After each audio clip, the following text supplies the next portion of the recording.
নমস্কাৰ, মোৰ নাম মনোজ দাস। মই আজি চৰকাৰৰ পৰা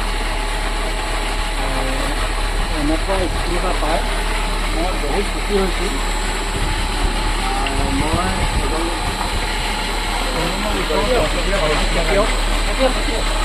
প্ৰধান খেতিয়ক। আজি 22 বছৰ হ'ল মই খেতি কৰি থকা মেচিনৰ দ্বাৰা। আগতে লাইনৰ মটৰ দি কাম কৰিছিলোঁ, খেতি কৰিছিলোঁ। আজিকালি এইটো মেচিনটো পোৱাৰ কাৰণে মই ভাবিছোঁ এই মেচিনটো লৈ 1 নম্বৰতে গৰু খেতি কৰিম, 2 নম্বৰতে শালি খেতি কৰিম, 3 নম্বৰতে মানে মাকৈ খেতি কৰিম বুলি মই ভাবিছোঁ। গতিকে এই মেচিনটো দিয়াৰ কাৰণে মই আমাৰ ষ্টাফসকলকে আদি কৰি চৰকাৰক বহুত ধন্যবাদ জনাইছোঁ।